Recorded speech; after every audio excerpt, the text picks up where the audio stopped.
उसके आंकड़े जो भी आए हैं मोटा मोटी वैसा ही स्वरूप लोगों के मन में पहले भी था, थोड़ा अधिक आया जरूर, लेकिन एक आम धारणा ये बनी हुई थी लगभग ऐसा ही है।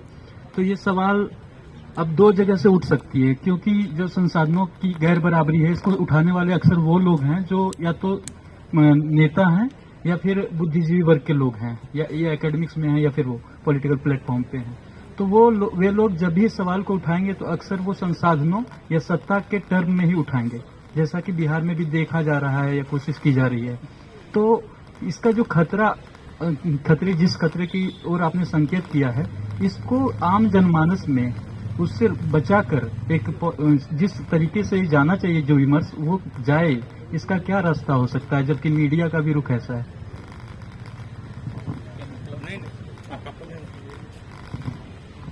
मैं आपको पहले से बता दूं कि ज्यादातर प्रश्न इनका जवाब आपको ही sir we are now okay. Sir, now we are now transforming our society from earlier society to the new society.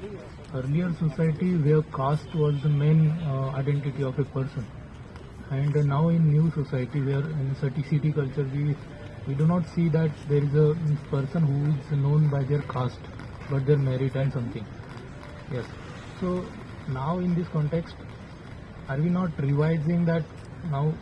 Only this taking this caste census as a not revising that old identity in a new manner, and it's not needed.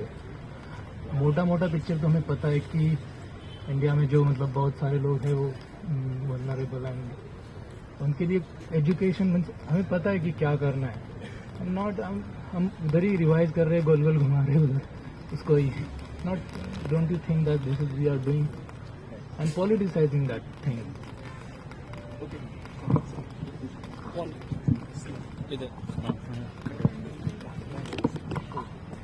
Sir, definitely caste census revealed very shocking news regarding how deteriorating condition of the caste people. But my question is that after from the many decades, research has been showing that जो backward caste, these people are having lack of education, health, food, many things. But in spite of that, why we need caste census after 7 decades of independence to reveal this shocking news? From the many decades, it has been showing that this situation is happening regarding these extremely backward classes. Second thing is that if you see the educational status of the unreserved category, that is Brahmin or whatever may be, their education level is also increasing.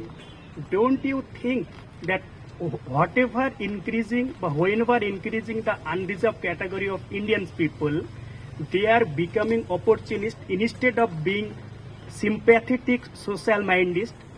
I am asking you because education has increased so far in many percentage, and higher education is also many percentage, but that percentage should be reflected in the social issues also, but it is not properly reflecting. Thank you, sir.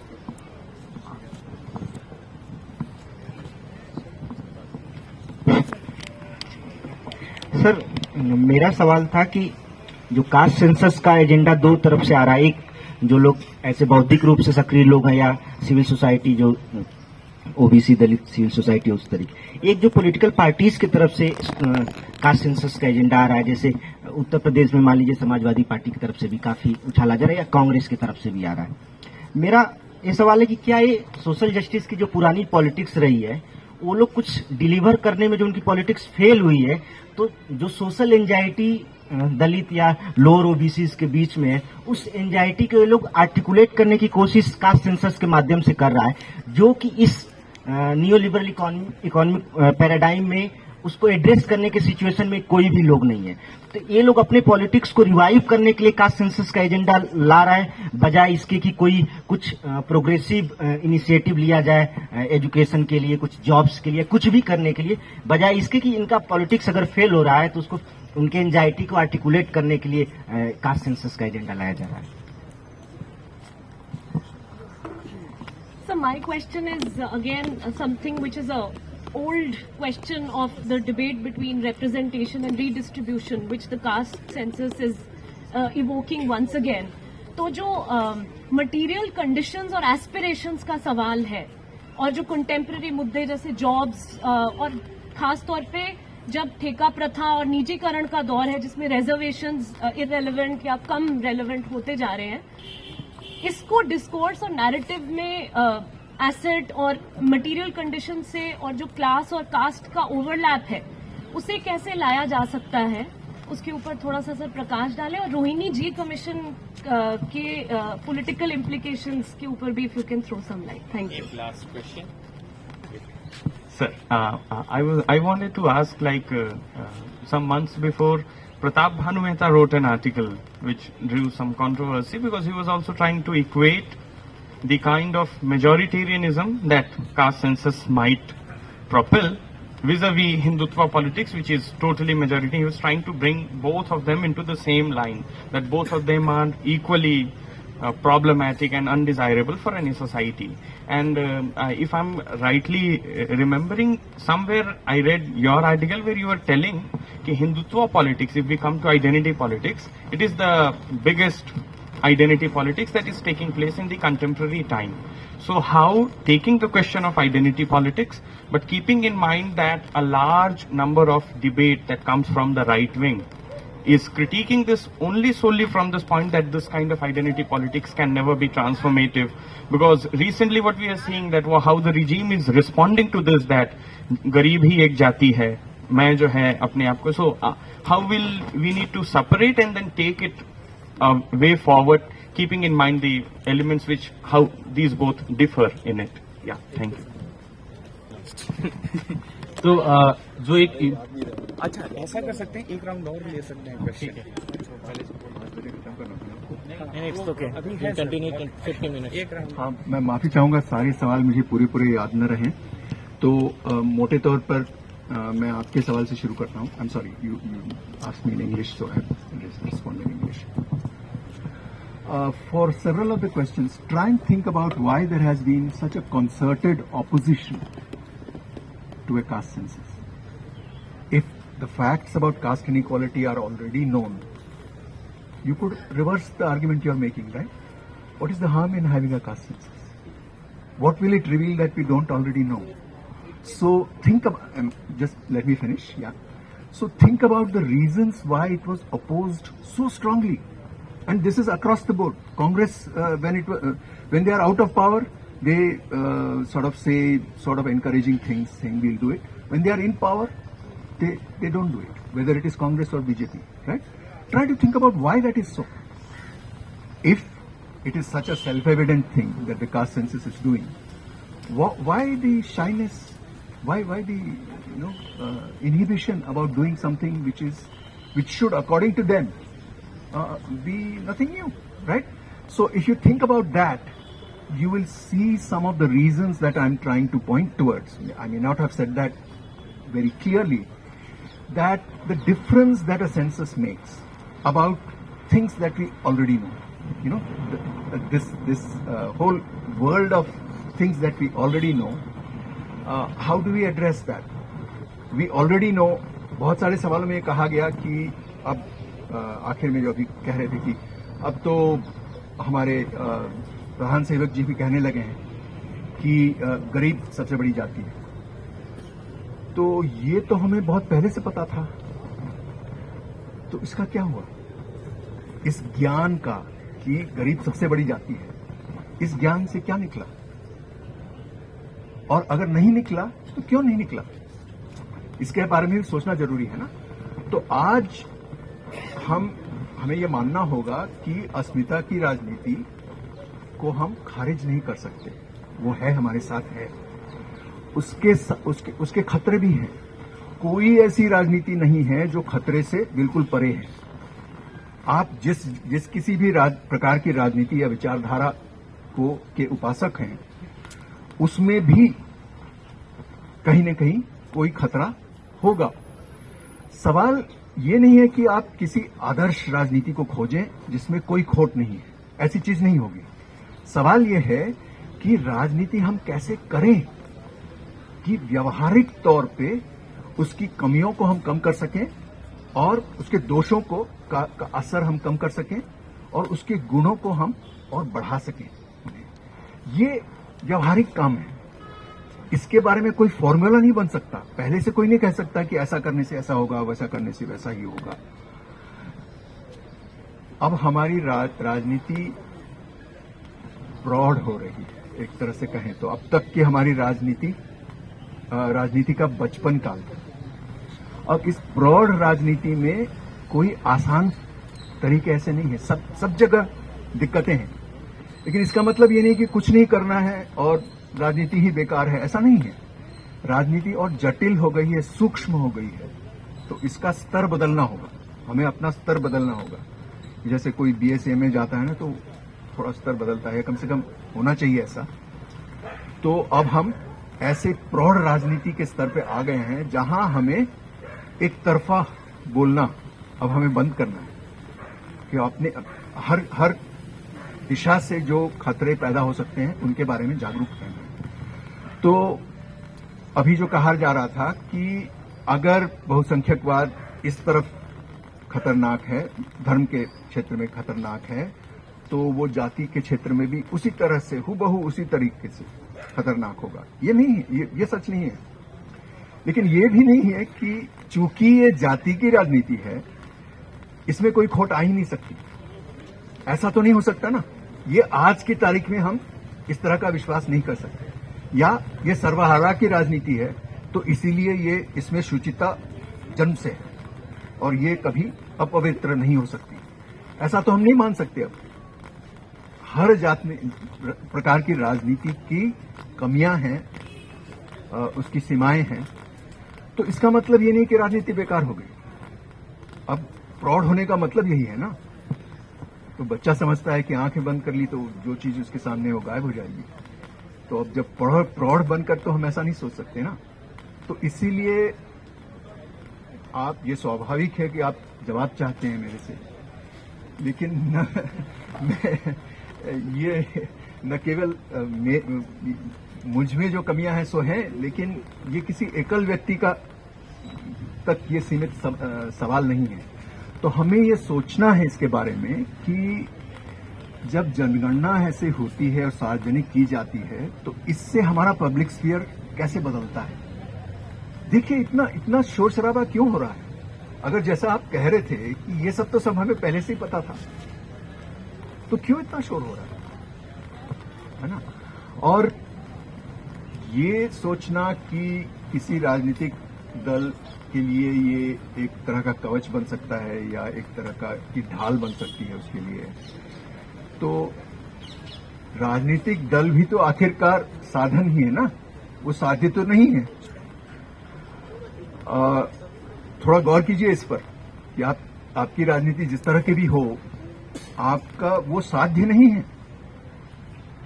राजनीतिक दल एक अस्त्र है, एक जरिया है जिससे आप कहीं पहुंचना चाहते हैं। तो वहां तक हम कैसे पहुंचे, इसके बारे में सोचना जरूरी है। और अब हमें एक मुश्त जवाबों से बचना है कि जो होता है ना, दीवार पे लिखा रहता है कि for solution of all problems, कोई नंबर लिखा रहता है वहां पे, हाँ? या हर मर्ज की दवा, ऐसा अब नहीं चल सकता ना। तो इसलिए इस प्रौढ़ राजनीति के लिए हमारी भाषा बदलनी होगी और हमें दोनों आयाम, सभी आयाम देखने होंगे, सब तरफ से इसे परखना होगा। लेकिन मेरा मानना यह है कि अब तक जो खेल खेला जा रहा था कि हाँ है तो सब ये है, जातिगत विषमता तो है, लेकिन ठीक है इसे संभाल लेंगे, कुछ कर लेंगे, जो इसे एक तरह से स्पष्ट रूप से बात नहीं हो रही थी। जाति जनगणना इस तरह की खुसफुसाहट, राजनीतिक खुसफुसाहट इस समस्या पे, उसको कम से कम बंद करेगी। आपको बुलंद आवाज में बोलना पड़ेगा कि हम ये करना चाहते हैं, ये नहीं करना चाहते हैं। ऐसा माहौल बनेगा, ऐसी मेरी आशा है। हो सकता है ये बुढ़ापे के कारण लोग आशावादी हो जाते हैं, तो ऐसा भी हो सकता है। लेकिन मूल काम, मैं जो बार बार आप लोगों से यही कह रहा हूं कि अब काम करने का वक्त है। सवालों के जवाब हमारे पास नहीं है, उन जवाबों को हमें निर्मित करना है, उनका गठन करना है, और इस ऐसी जमीन पे करना है जो पहले से ज्यादा, कहीं ज्यादा जटिल हो गई है। राजनीतिक जो जमीन है अब बहुत जटिल हो गई है। इस वजह से भी जटिल हो गई है कि हर जाति समूह में अब गैर बराबरी है। कोई ऐसी जाति समूह नहीं है जिसमें गैर बराबरी नहीं है। और अगर आपको गैर बराबरी की समस्या से आपको कोई आपका रिश्ता है, तो ये समस्या हर जाति में है। इसका मतलब ये नहीं कि हर जाति एक जाति दूसरी जाति के समान है, ये भी नहीं है। आप समझ रहे हैं ना, प्रौढ़ राजनीति जिसकी मैं बात कर रहा हूं, कि चारों तरफ आपको कोई सरल आपके जवाब नहीं है। सवाल हमारे ऐसे हैं कि इनके बहुआयामी, और इनको हमें अलग अलग तरह का डिसएग्रीगेशन करना होगा। सारे देश के लिए एक ही ऐसा नहीं होगा, अलग अलग प्रांतीय स्तर पर, उससे भी छोटे स्तर पर हमें अलग अलग तरह से सोचना होगा। लेकिन ये एक तरह की जो जहां रोशनी नहीं थी वहां अब रोशनी ला दी गई है इस जाति जनगणना द्वारा। लेकिन ये केवल एक साधन है। आप जो कह रही थी मुझे याद दिलाएं, you are saying that material conditions और एस्पिरेशंस का जो सवाल है कंटेम्प्रेरी मुद्दों का, हाँ, कास्ट और क्लास और आइडेंटिटी पॉलिटिक्स को किस तरीके से नैरेटिव में एक साथ लाया जाए? हाँ। See, on the one hand, caste politics is about the overlap between caste and class at the extremes of the class spectrum. Our problem is not that particular caste people are all rich. That is not true. There is no caste where everybody is rich. Our problem is that the rich are predominantly of very few castes, and the poor are predominantly of certain castes. This is our problem. There are rich and poor in every caste.